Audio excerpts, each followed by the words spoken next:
Thank you for joining us. So this is another of our Minute for Moms in our 2024 series. And today we're going to be talking to some folks from Birth to Three. Birth to Three is one of the voluntary home visitation programs that we really encourage our families to participate in. And I'm going to let our guests speak for themselves about kind of everything that they bring to the table and how they support families. Megan, would you mind introducing yourself? Yes, my name is Megan Adkins, and I'm an interim service coordinator with Birth to Three. I serve Putnam and Lincoln counties. I will be your first point of contact with the program, meeting with you to find out the concerns you have for your child and getting you in contact with the services that will help you. I was also a parent of Birth to Three with my youngest child about 10 years ago. That's great. I see we have Tara with us as well. Hi, I'm Tara Henry. I'm also an interim service coordinator, and I serve Wayne and Cabell counties. And I'm also a parent that had a child that received Birth to Three services. Welcome. And Evan, could you introduce yourself? Hello, my name is Evan Wilson, and I'm the partner for Birth to Three at R4. A few of my duties include linking families to a variety of community-based services, conducting family engagement events, serving on multiple cushions for child development, and assisting families transitioning out of the Birth to Three program in all 8 counties that we serve. That's great. Thank you all so much for coming and joining us today. This is going to be really helpful information. So I'm going to kick things off to you. What is Birth to Three? So West Virginia Birth to Three is a statewide system of services and support for children under the age of 3 who have a delay in their development or may be at risk of having a delay. Birth to Three assures that family-centered, community-based services are available to all eligible children and families at no cost. So if a family is interested in participating, what are the steps to Birth to Three? Well, there are 7 steps in the Birth to Three process. The first step is the referral. Anyone with a concern about your child can make a referral. You, the pediatrician, a family member, or even a child care provider. And then the second part is the first step is once we receive the referral, an ISC like me will contact you and schedule a home visit at a time that's good for you, and we'll explain the West Virginia Birth to Three process and then begin planning for the next steps. During that visit, we'll also discuss your concerns for your child, and based on those concerns, we'll help you select at least 2 Birth to Three practitioners to conduct assessments and gather information. The third step is the evaluation. Those practitioners will set up appointments with you to evaluate your child's development. If those assessments show that your child has a substantial delay in one area of development, minor delays in several areas, or has certain risk factors, he or she may be eligible for Birth to Three services. The next step is the Individualized Family Service Plan meeting. This meeting occurs within 45 days of the referral.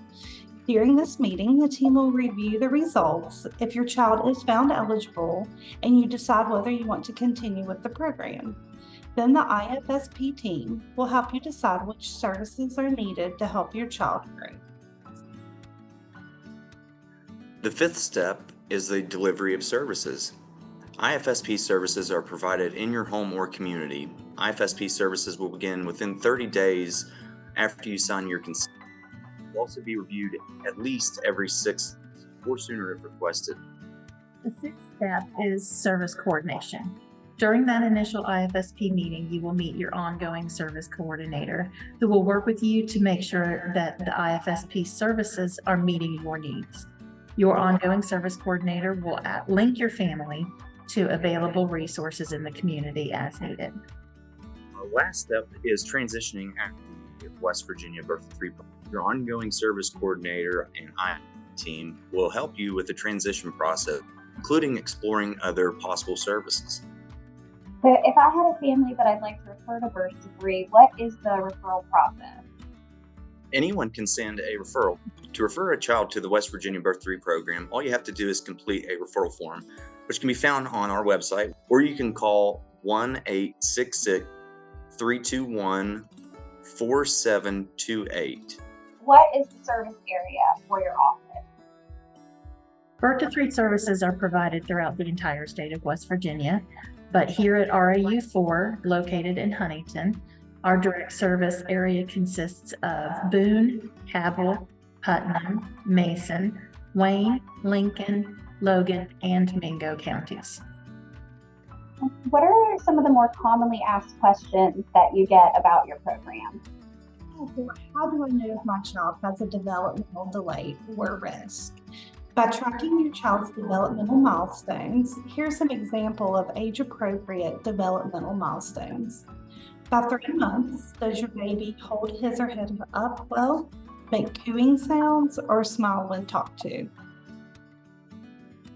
By 6 months, does your baby play with their own hands and feet, roll over, turn their head towards sounds, and hold their head up and look around without support?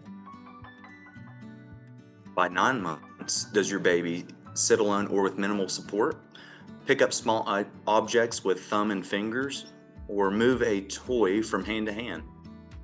And then by 12 months, does your baby wave goodbye, play with toys in different ways, begin to feed self with fingers, pull up to stand, and begin to make those first steps?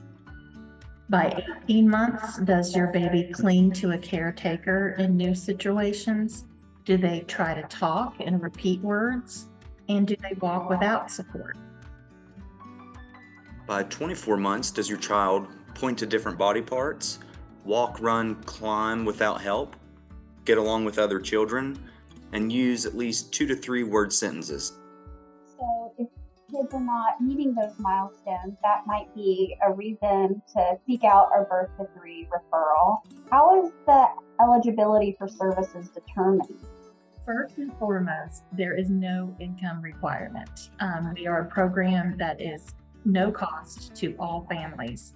And second of all, your child must be under 36 months of age. Then the eligibility is based only on a child meeting one or more of the following categories: either diagnosed by a multidisciplinary team as having a significant delay in one or more of the following areas, either in cognitive development, physical development, that includes vision and hearing, communication development, social and emotional development, or adaptive development. Second, diagnosed physical or has a high probability of resulting in developmental delay. Some examples include Down syndrome, chromosomal abnormalities associated with delay, congenital syndromes or genetic disorders associated with developmental delays, and even inborn errors of metabolism. And lastly, experiencing multiple biological and or environmental factors, risk factors in accordance with the state's definition. So Tara, you had mentioned earlier that your child was in the Birth to 3 program. Would you mind telling us about your experience and any advice that you have for other families? Sure. So my son wasn't sitting up or trying to stand on his own. And so I went to the pediatrician and they actually put a referral in for Birth to 3. He did qualify for services. He ended up getting speech therapy, occupational therapy, physical therapy, and he actually stayed with the program until he aged out at 3. And at that time, he did transition over to Early Head Start. I believe, Megan, did you also have a child in the program? My youngest daughter was referred by her pediatrician as well when she was just a few months old. She was having some delays in her development in several areas. So she was a preemie and started her life at 4 pounds, 10 ounces. But she only needed to be in the program for about 9 months before she was able to reach her milestones. So she just needed that extra little push. The providers who came to my home and worked with her in the daycare were absolutely wonderful to work with and got her right back on track. And so now I'm very excited to be able to work with this organization. Evan, is there anything that we haven't already discussed that you'd like to share? Yeah, we would just like to follow up with anybody can do a referral. That's a pretty commonly asked question that we do get. Uh, like was explained earlier, it doesn't have to come from a practitioner's office. You don't already have to have the diagnosed development delay. Just if you have concerns, we would highly encourage anybody out there to reach out to us, submit a referral, and go through the process. Yeah, absolutely. And I hope you don't mind me sharing my experience as a provider that works a lot with parents, is that I think sometimes there's a misconception that there already has to be a delay that is so evident that the parent themselves or a relative or even the physician would take note of it. And I know from personal experience, some of my family members that have utilized the program, their child had two of the more minor delays that you wouldn't necessarily have assumed just from meeting her. And so it was great that she was able to follow up with the program, and she received services similar to Tara all the way up to entering the preschool system, and was able to continue, because of her track record with Birth-to-3, was able to continue receiving some services in the county preschool system. So that was extremely helpful. And if we had waited to say obviously this child needs some assistance without requesting that evaluation, we would have probably delayed her getting the kind of intervention that she needed really early on. So, I would say not to wait to bring up any of these concerns that you have with some of the milestones that the team listed earlier. Bring those up with your pediatrician, but you don't necessarily have to wait for your pediatrician to make a referral. You can refer yourself if you want your child to have one of those multidisciplinary evaluations. That is absolutely right. And I know with our families that have utilized Birth-to-3, they have experienced a lot of support. So, of course, there are the specific therapies that will be assigned based on what your child's specific medical needs are. But also just having someone who is consistently checking on you, making sure that you and your child are okay, and also meeting some of the socio-emotional needs of children in this really young age. A lot of times when they're having difficulty, we look at it as behavior, bad behavior or whatever it might be, but a lot of times kids are having developmental issues that lead to some of those things that we as adults interpret as behaviors. So having Birth-to-3 on your side really helps you to be able to meet your child's needs and see what some of those underlying causes might be. So we love you all. We refer to you all the time. Thanks for having us. Yes, thank you so much. I appreciate it. And I wasn't just being fluffy. Like, we really, some of our moms don't have a lot of support, and their Birth-to-3 home visitor is the person that really helps get them through some difficult times with their baby. Well, thank you for having us. Thank you.